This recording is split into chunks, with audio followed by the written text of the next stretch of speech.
Translational medicine is bringing ideas and discoveries from basic science to clinical benefit. It is a bridge between laboratory research and clinical research. It translates in humans what we have discovered either in vitro or in animals. Without translational research, we wouldn't have any new products and their treatment. It's important for the public because quite a bit of translational research is to do with public health, not just individual health. It's important to clinical scientists who wish to pursue research into the underlying mechanisms of disease. It's also important for the life sciences industries, particularly the pharmaceutical industry, and it's important for the European economy. We want to have a life sciences industry that's flourishing in Europe. It takes far too long from a scientific discovery or identification of a new target to actually develop a drug that can be used in patients. There are delays at every stage in the drug discovery process. I think when I looked into this for the purposes of the summit, I could only identify about 5 new classes of drug that have been introduced in the last 50 years.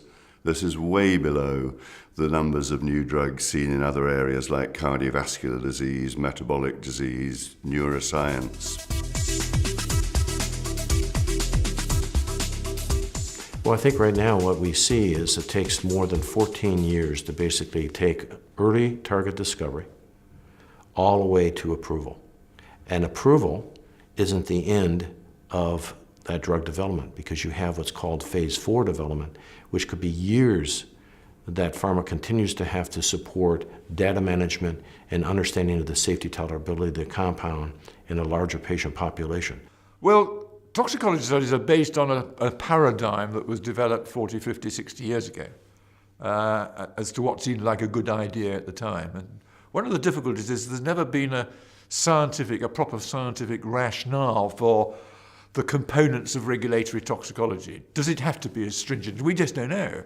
And nobody's managed to bring together the totality of all the toxicology studies, which run to thousands now, and look to see which findings were predictable in terms of human beings and which ones weren't.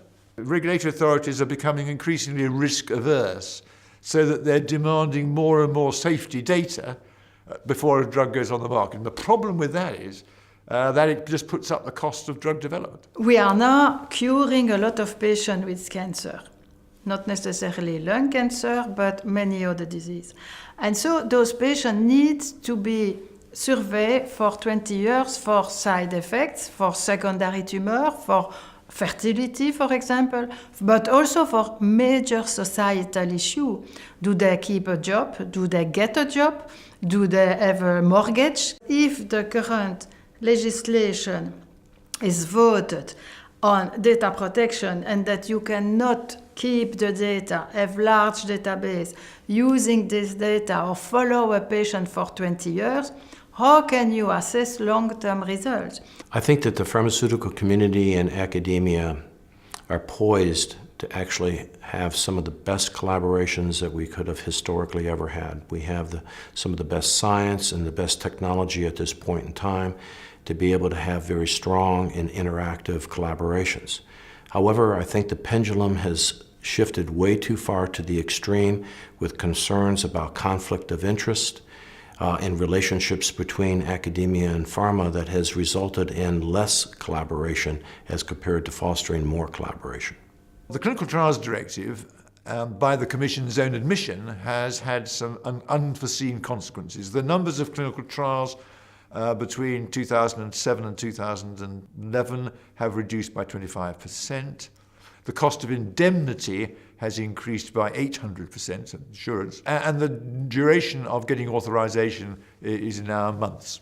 We are currently conducting a very large lung cancer trial in non-small cell cancer patients. It's a very important trial, but we want to conduct it in 10 different countries, 62 sites, with all the regulatory hassle concerning insurance certificate, the length of patient information sheet, the submission of the dossier to competent authorities, the heterogeneity of requirement in Spain, in Poland, in UK, in Italy.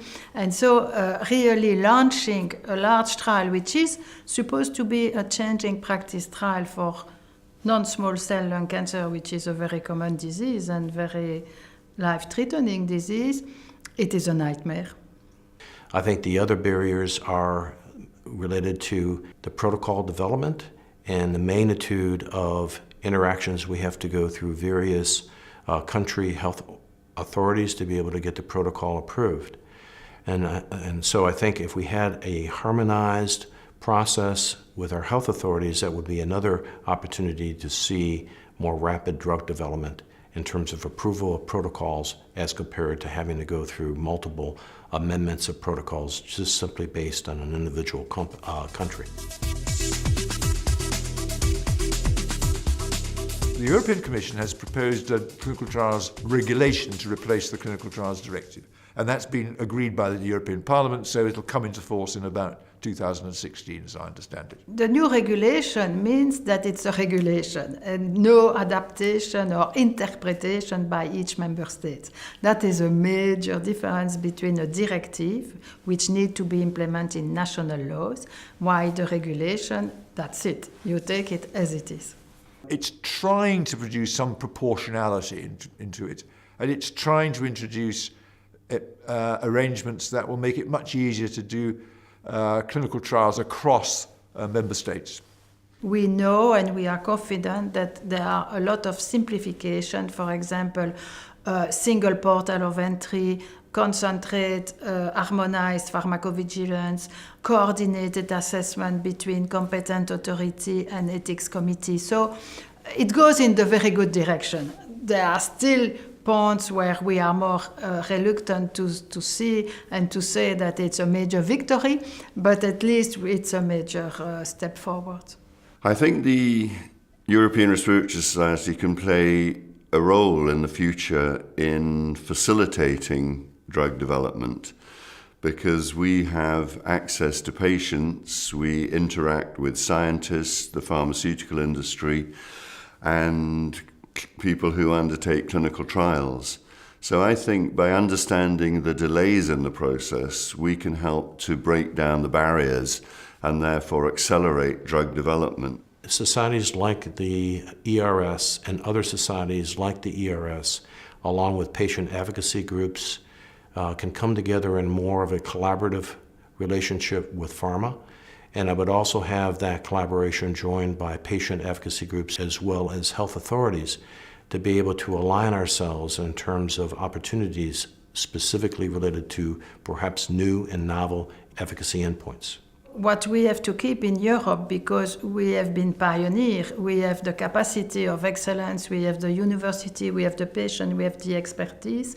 So what we need is really a legal framework and a new model of partnership to make sure to take use and benefit of those tremendous knowledge and to be able to translate that to significant progress for the patient, for the society, but also for competitiveness of Europe.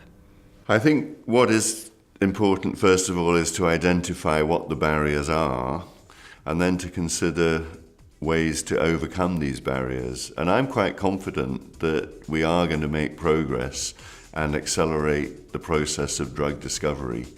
But this is a big task, but particularly relevant to the development of respiratory drugs.